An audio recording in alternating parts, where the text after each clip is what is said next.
minsan kaya So ayun mga kalingap, isang magandang umaga po sa inyo. Pero po dito sa amin sa Bicol ay hindi po maganda dahil nagbagyo po. Pero ayan, buti naman po ay wala masyadong nasaktan. At ayan, mag-iingat po tayong lahat mga minamahal kong mga taga Bicol. At yan, kung bago pa lang po kayo, paki-like and share po nitong video ito para mapalawak pa po natin ang pagtulong po sa mga taong nangangailangan. At huwag niyo pong kalimutan na pindutin po notification bell para lagi po yung updated po sa aking mga bagong uploads. At please po don't skip ads kasi malaking bagay yan sa pantulong po natin sa mga taong nangangailangan. So ngayon mga kalingap ay pause pa rin po tayo pero tuloy po ang paglingap natin. At ngayon po ipapunta tayo kay kay Nanay Maribeth na meron pong pinabot si Ma'am CNC South Dakota USA na bali 4,000 po, 3,000 para sa gamot at 1,000 para sa kanilang allowance. So tara mga kalingap, kamustahin po natin si Nanay Maribeth. Tara po. Mga kalingap, ganito po kaputik kapag maulan dito sa Bicol. Lalo na yung mga nakatira sa bundok, talaga maputik doon. Asan kaya si Nanay Maribeth?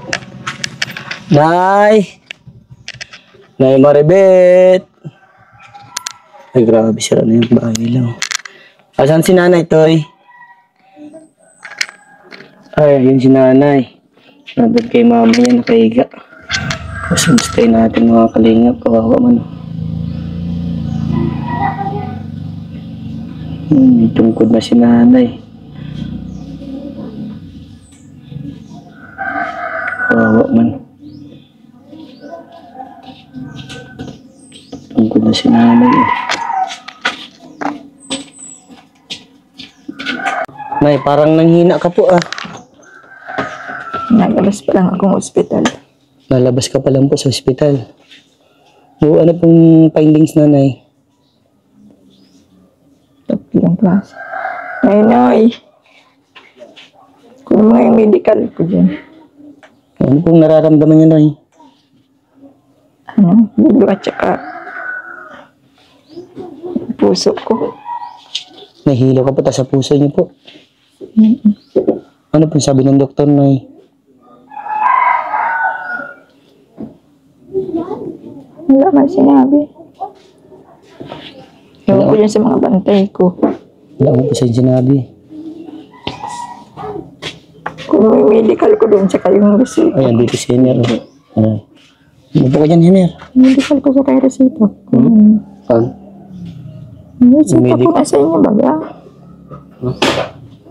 Medical at saka Dumami nga yung yung maintenance ko. Marami po. Naka.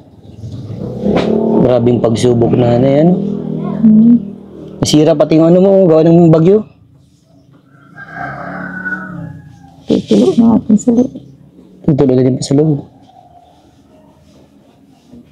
Grabing pagsubok na yan dumarating sa buhay po ninyo. Hindi ko na kayang kumilos. Ano po, Nay? Hindi ko na kayang kumilos. Hindi mo na po kayang kumilos. May tungkod ka na pati po, na dati hindi ka po nagagamit ng tungkod.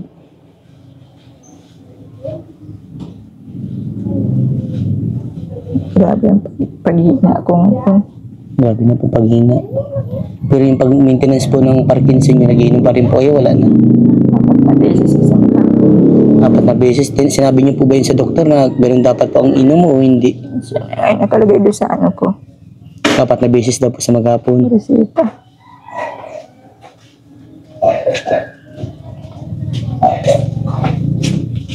Tapos ano pa po yung mga inumin niyo? May sa puso ka din po ng Nanay?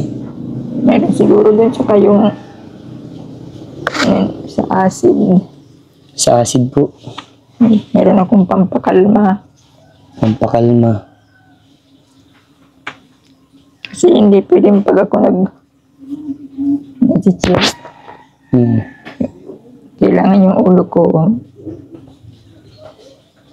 kumalma. Kailan po ulang kumalma? Para di ka po nag-iisip. Hindi yung ibig sabihin yung hindi siya delikado kasi pati ng ugat.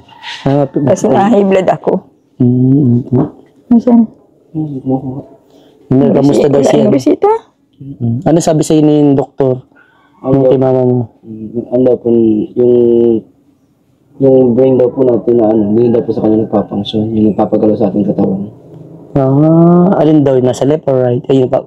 Yung left niya. Left niya, hindi na daw gumagalaw. Sabi ko na, anak mo, tingnan mo sa bag ko. Saan? Sa bag ko malaki. Saan daw nakukuha yung mga ganun daw sakit? Saan daw po yun? Sa stress, sa pagod, sa puyat. Doon nakukuha. At kaya nagkakaroon ng Parkinson disease, mga ganun style. Opo. Ano sabi sa naman, bag ko. hindi naman daw malala yung ano ni mama mo o malala?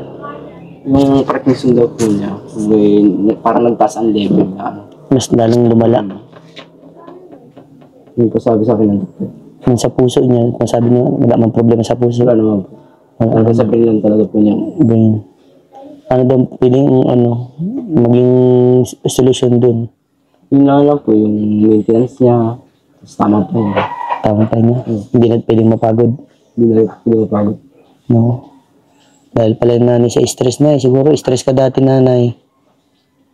Bakit ka po na-stress na eh? Siguro yung araw-araw na stress. Sa araw-araw po na-stress. So, ganyan Hiner, kayo na mag-asikaso na muna. Kasi wala na kayong ibang ano yan. Isimama nyo kung sumama nyo papagalawin yung lagi dyan. Paano kung may mangyayari dyan? Hindi na nga makatrabaho. Ilang araw po kayo sa hospital na eh? 10 days. 10 days, matagal-tagal din. Hindi malaki-laki din ang binayaran. Pumasok ako doon ng emergency ako. Paglabas ko, emergency pa rin ako. Grabe. Pagdating ako dito, inigawagaw din ako. Hindi ko alam kung high blood yun o ano. Nangangapal buong katawan ko. Grabe. Hirap. Puso ko yung dibdib ko na yung parang tiniklop ng gano'n. Ang hirap na naging ang sakit na eh. High blood nga siguro ko nung nagkainom ko ng pineapple juice ay nagkarakal naman ako. Pagdating ko dun sa provincial line, nung ano ay 210 ang BP ko. Over 100. Maraming pagsubok Hiner. Ikaw natigil ka sa pag-aaral, hindi? Hindi naman. Tuloy-tuloy. Hindi na po ako nag-aaral. Nagtigil ka muna. Nagtrabaho nga po ako. Tapos once nung hospital na po si mama, hindi naman po naparesign naman po ako ng maaga. Kasi sa mama mo. Nga po. Nga naman po ibang kaso. Maraming pagsubok talaga. Naku, bakit binigay ito sa inyo, ano? Nga po lang. Kumbaga, kapos kayo tapos ganun may pagsubok na dumating. Siguro wala naman sigurong pagsubok na binibigay sa atin na hindi natin kayang lampasan. Siguro ang pinakadamis natin ginagawa na kahit ganito meron tayong pagsubok, huwag tayo makalimot sa Kanya, sa ating Panginoon. Huwag tayo makalimot magdasal, magpasalamat sa araw-araw na biyaya na natatanggap natin. Sa lahat ng pagsubok na dumarating sa ating buhay, kailangan natin pa rin siya. Kasi minsan may kasiyahan sa ating dumarating, nakakalimutan natin siyang pasalamatan eh. Diba?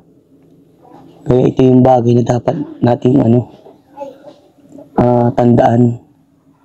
Nay, ikaw pa Nay, baka may gusto kong masabi Nay sa mga minamahal nating viewers, sa mga sumusuporta sa Nay. Marami pong makakapanood nito Nay. Wala na siguro kung masasabi kundi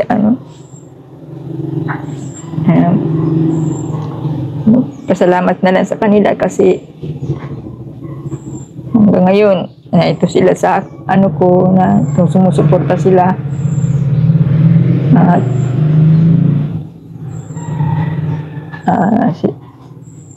sila ang nagpapalakas ng loob ko para ako kapag patuloy sa buhay.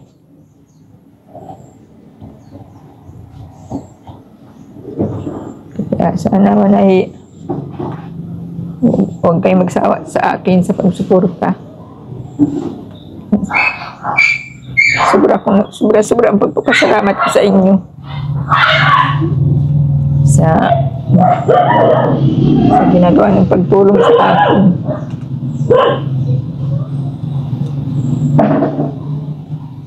Nahirapan na nga din ako. Nahirapan ka na po Nanay? Sobra na po ba nanghihirap?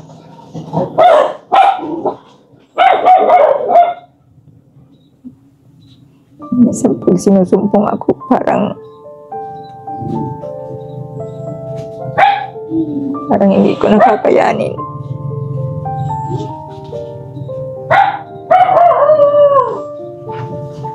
Parang hindi mo na po kakayanin. Pero ano na lang po pinagkakapitan yung nanay. Sige na lang ang dasal ko kay Lord. Sige na lang po ang dasal niyo kay Lord, Nay.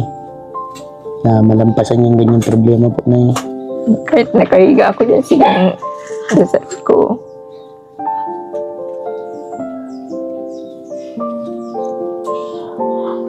Ayun nga lang, di ako makapag-charge. Kasi hindi ko mataya. Hindi mo na kayang maglakad, Nay.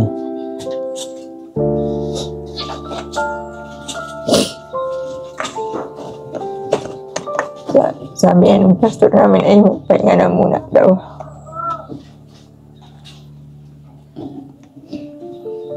Nay, baka meron ka po, Nay, na na pwede pong maipayo sa mga minamahal nating viewers na ganyan, kumbaga, ano nila yung ganyang sakit, Nay. Hindi lang mapunta sa kanila, yung parang maiwasan nila. Ano pong mai-advise niya sa kanila po?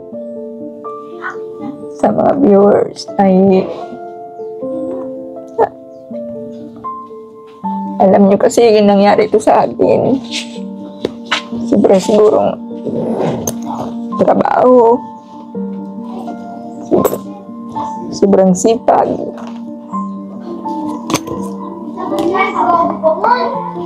Halos nakalimutan ang sarili.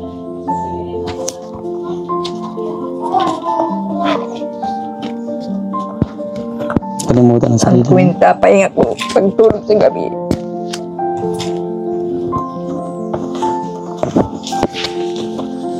Minsan na, hindi pa ako makatulog.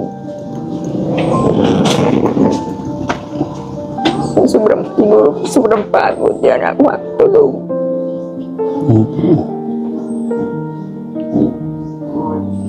Kaya, kunting ingat kayo sa buhay ninyo, sa sarili ninyo. Dapat maglaan pa rin kayo ng para sa sarili.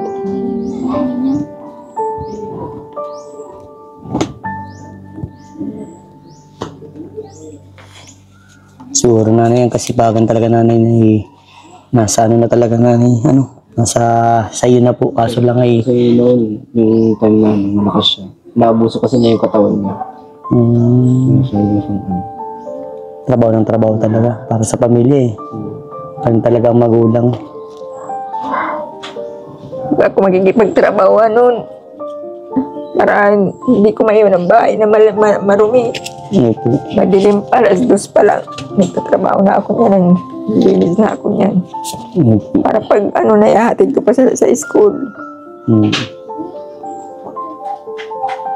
Diretsyon pa. Pagpunta ko, trabaho naman ako sa iba. Ko lang, tinatansya ko lang yung oras na paglabas nila sa school. Opo. Kaya, wala talaga akong pahinga nun. Kaya, kayo, nag-iingatan ninyo ang buhay ng sarili ninyo. Dapat isipin ng Hindi sarili. makatulog sa akin. Opo, Nay. Kaya mo, Nay, marami makaka-appreciate po ng sinabi niya, Nay. Hindi nga niya ako naniniwala na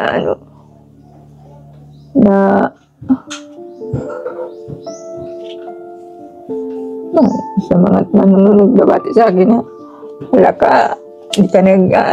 ka ng pahinga, magkasakit ka. Opo. Hindi ako naniniwala nito. Tinatawanan ko lang sila nun. Opo. Palang ganito ang ibibigay sa akin pagsubok ni Lord. Malalampasan mo din po yan, Nanay Maribeth. Nay, may pinapabot po si Ma'am CNC South Dakota, USA, na kung matatandaan nyo, siya yung sponsor po ninyo, Nay, na nagpapabot lagi ng pagmamahal sa inyo.